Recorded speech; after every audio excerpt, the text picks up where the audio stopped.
So my experiment is going to be about the decline of the timber rattlesnake in East Texas. And I believe that the timber rattlesnake's decline is a cause of loss of habitat or alteration of habitat. See, walking through a normal looking East Texas forest right now, palmettos, water oaks, you know, the works. But this isn't always how East Texas forests looked. Now I'm gonna tell you why. Because this is not a mature climax forest. These are mostly young trees, almost all of them under 30 years old. Now, a rattlesnake, the timber rattlesnake specifically, most people might not think of a rattlesnake as a specialist species, but I think that it is, and I'm going to tell you why. The timber rattlesnake's diet, most rattlesnakes' diet in general, is made up of about 95% mammals. And when I say mammals, more specifically, I mean rodents. Now, that is very, very high percentage of its diet, 95%. That's probably one of the most specialist snakes I've ever heard of, besides the Louisiana pine snake, which eats almost entirely pocket gophers, and the eastern hognose snake, which eats almost entirely toads. Now, the timber rattlesnakes experience drastic declines nationwide, not just in East Texas. And I believe that is because of loss of habitat has changed the composition of the vegetation of the forest. Now, you usually think of palmettos, oak trees, ironwood trees, loblolly pines. You usually picture that. But what we forget to think about is the ground vegetation. Now, this forest, a lot of these trees are growing very, very close together. And that affects, there's almost no vegetation on the forest floor besides muscadine vines and some bunch grasses. But other than that, it's very sparse. It's very sparse ground vegetation. The undergrowth is very thick with yopon hollies and palmettos and sweet gums and smaller understory trees. And that leads to a lack of diversity in ground vegetation. And, you know, that not only affects the timber rattlesnakes, you know, where it hibernates. I hibernate under thick vegetation, under logs and holes in the ground and stuff like that. It also affects his ability to hide from predators like the notorious snake eater, the red-tailed hawk. Now, another reason why I think that the change in ground vegetation affects the timber rattlesnake is because what animals do we think are going to be affected by ground vegetation? By a change in ground vegetation and lack of diversity of ground vegetation, what animals do you think are going to be affected by that? Well, I'll tell you what animals I think are affected by that, and that is the rattlesnake's main food source, rodents.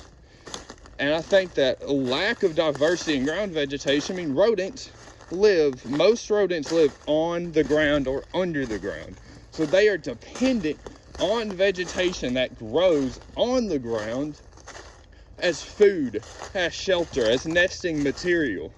So that, I think that substantially brings rodent populations down.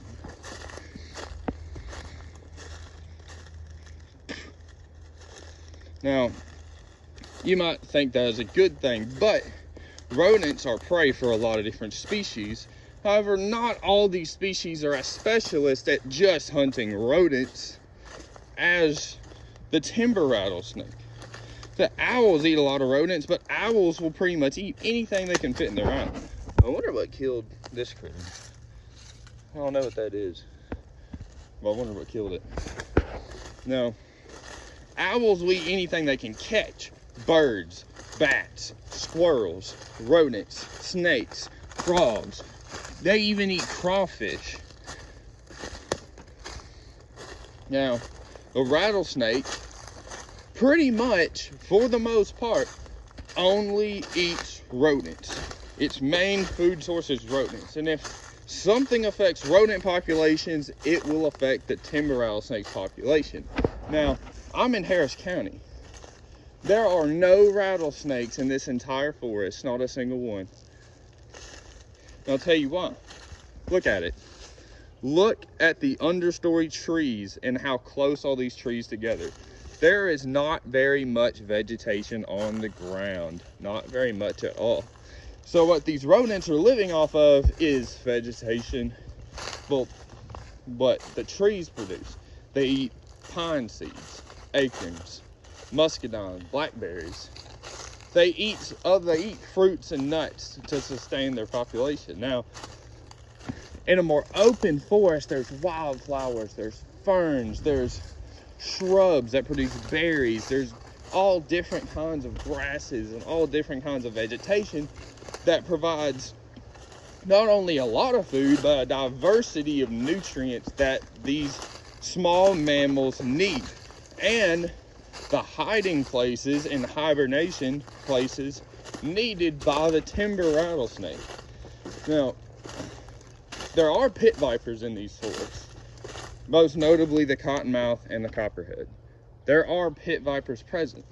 Now, when this forest was cleared 30, 40 years ago, those populations of animals were able to survive because they could eat other things. Like copperheads will even eat insects.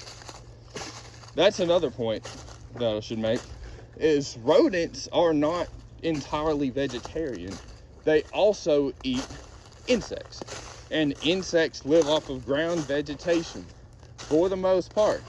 And this has also affected populations of animals such as the Atwater's prairie chicken. Atwater prairie chicken chicks have a very high mortality rate in the wild because invasive imported fire ants have diminished the insect population where they live on the coastal prairie, which in turn lowers it lowers the food sources available to the baby prairie chickens that rely on a high protein diet to survive and grow. That also affects rodents. If they don't have that protein source of insects, their populations are not going to be as high. That's less food for rattlesnakes. And not only that, but rattlesnakes are very shy. They like to be away from people. They don't like confrontation. And as these areas, not only do they lose habitat and prey and hiding places, but they simply do not feel comfortable in these environments because they are so close to human habitation. So they leave or they die. And that's another point. Humans kill rattlesnakes unnecessarily all the time. Rattlesnakes, I cannot think of a single instance in my life experience where it was necessary to kill a rattlesnake. They kill these animals for no reason other than hysteria and fear. They fear an animal that wants no confrontation with a human and wants nothing other than to leave, to be out of that situation where a human is present. Now, over the course of this experiment, I will be searching areas that are known to still have high timber rattlesnake populations. I will be actively searching for a potentially lethal pit viper. So I don't recommend anyone to do this, and I'm not going to be capturing these snakes. I'm simply going to be observing their behavior in the wild if I can find them.